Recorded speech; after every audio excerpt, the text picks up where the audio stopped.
First of all, Rachel, I think you are out of this world.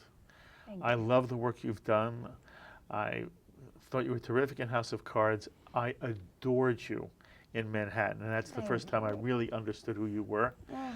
And I have seen the first 4 episodes of The Marvelous Mrs. Maisel, and you are absolutely fabulous. Thank you. You're not Jewish. No. Okay. And you played in Manhattan, Abby Isaacs, Yeah. Jewish girl. Yep. And you're playing Midge Maisel. Is it hard for you? In other words, I understand, people who watch TV, Yeah. very often we think that the character is the person. Sure. And I have not worked in television at all. I've done a lot on Broadway. And I understand you're an actor. This is your profession. Yes. And you are lucky enough to get a role, and every actor wants as many roles as he or she can get. Yes. You get a role, and your job then is to create a character that is believable, Yes. whether you're on stage, on film, or on television. Yes. And so what you're trying to do now is create an honest character playing Miriam, Midge. You're not Jewish. I want to know what went into your creating the role that you're now leading in. Yeah. So for me, this world, this family, actually, when I read the script, one of the things I loved about it is that it felt familiar to me. So I grew up on the North Shore of Chicago in Highland Park, Illinois, which is a predominantly Jewish community. Yes. And I grew up immersed in Jewish culture. I come from a very non-religious household, and so Judaism and a lot of the traditions are really the only thing that I've ever known in the way of religion. All of my friends were Jewish. When I slept over at people's houses, I'd go to temple with them in the morning. They welcomed me into Seders and Shabbat dinners. I've been to hundreds of bar, bat, and b'nai mitzvahs. You know, so for me, it's really the only community I've ever known, and that rings true here in New York as well. Yes. Most of my friends still are Jewish. So I think, thankfully, there wasn't a ton of new research that was involved. A lot of the inside humor was actually stuff that I already understood. You know, for example, there's a prolonged joke about a giant mezuzah, and I already knew what that meant. So for me, it felt familiar. By the way, you give me chills the way you tell it, and I understand 100%. Cool. I think there's a challenge to this series. Again, I watched all 4 episodes, the first 4 episodes as we meet, and I was very impressed in all ways, and I was thrilled that I was going to get a chance to meet you and some of the other cast members. Yeah. The challenge here is not to do something that is stereotypically cliche. Absolutely. And you're playing an Upper West Side woman, young woman, married, 2 children. You have what seems to be a lovely husband, Joel. Yes. And lo and behold, the marriage has problems and begins to fall apart. And then your character goes in search of her own self and finds something fascinating and fabulous, or to use the word, marvelous. Okay. You dared. Right. And then the problem is not to make it seem like a cliche, stereotypical Jewish family on the Upper West Side, but real people. And first of all, just talk to me about that. Do you understand what I'm... Yes, I do. Okay. Yes, and I think so much of that, thankfully, is on the page.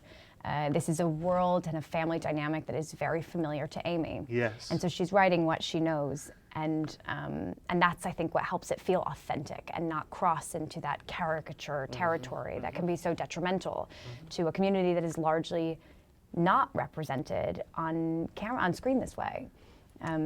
I appreciate so much that this show, because it is from Amy's experience, is so unabashedly and unapologetically Jewish. It's a huge part of who they are, and more culturally than specifically religiously. Exactly. They're not the most observant Jews.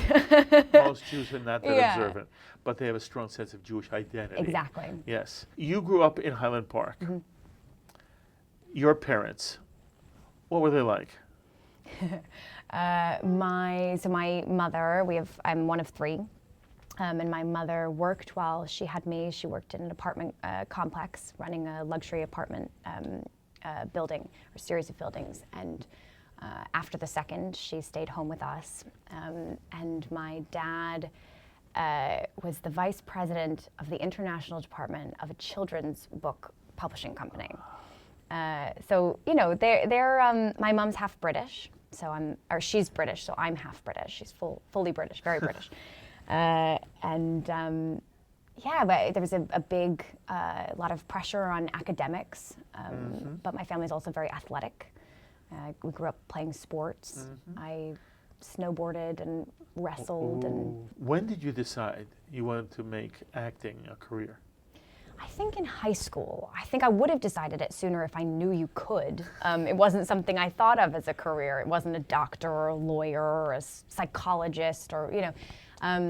And then when everybody was deciding what they wanted to study in college, I realized that the only thing I'd ever been interested in was drama. Interesting. And so I had to do it. Okay. And how did your parents react? And I've asked this to many individuals because very often parents who have a traditional lifestyle, and that's what you grew up with. Yes. And that's what I wanted to make sure to establish. Yes.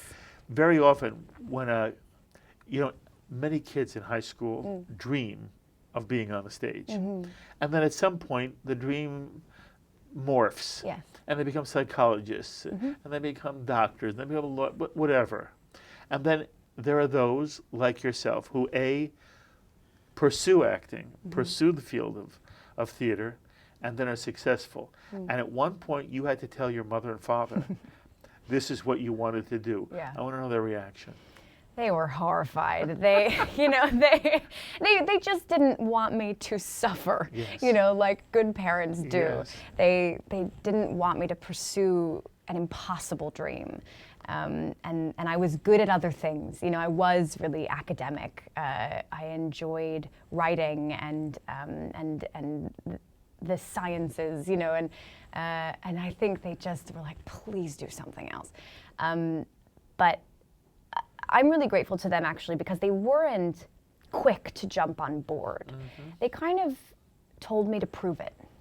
And that if I wanted to do it, then I was going to have to work really hard at it. And so I saved up babysitting money to take my first acting classes in the city in Chicago, to pay for my first set of headshots. And I'm grateful that they pushed me in that way. You had very wise parents. Yes. Very good for you. Yeah. I have seen the range you've done. I mentioned 3 roles: House of Cards, Manhattan, and now you have the lead in The Wonderful Mrs. Maisel. Maisel. I'll never get it right. Maisel. Took us a long time. Yeah. I want to know, at what point do you realize you're going to have the lead in a Amazon series that may do very well, and you have writers Amy and Dan have done fabulous work. Yeah. And it's not just the Gilmore Girls. Yeah. And now you are the lead. So what's that? Tell me about how that happens for you. Can I say right now? Now is when I'm realizing this. No, I don't think that really what that means has dawned on me yet. I'm not sure that fully arrives until it's out there. Yes.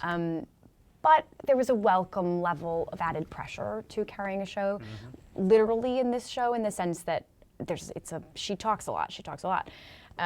And so the amount of material that I was learning, I've never been a part of a job where I am there all day, every day. And I loved that about it, just being able to disappear into this project for 5 months.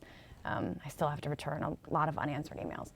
But I think I haven't fully grasped that Well, you should yet. be very proud. Thank you. I've seen a range in your work now. If you look at the 3 things that people may know you from, they're different. That's a credit to you. Thank you. And I want to know whether what I'm saying to you rings true to you. You're not playing you on that stage or on screen. You're playing a character that you've been contracted to do. Yes. Do I have it right? Yes. Okay. What about this character is interesting to you and challenging to you? Yeah, that's right. That's something that I am attracted to as an actor in general. Yes. Things that are far from me, things that I don't understand. That's exciting and scary to me at the same time. And so this was no different. This is maybe the furthest outside of anything I've ever played, and it's been horrifying in every single minute and exhilarating in that same by that same token.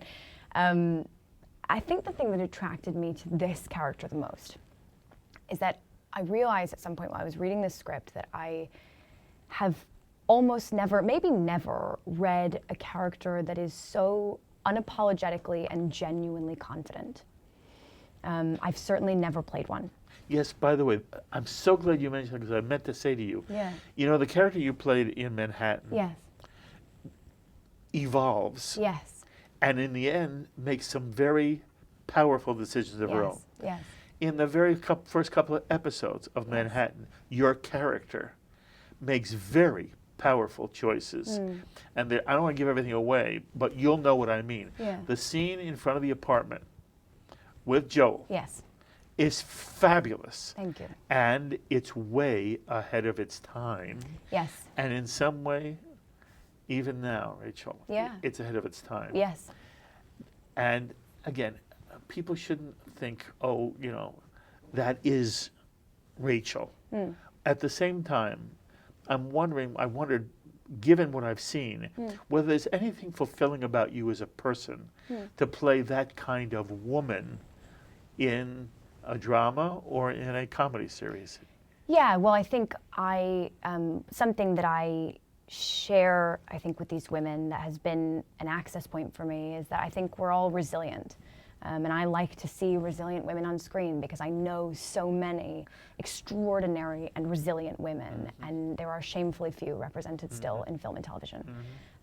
So yes, moments like that, although what feels different about that moment that you're talking about is that it is bold and unexpected from her at that time, but I would argue in that moment that she doesn't even know yet that that's different.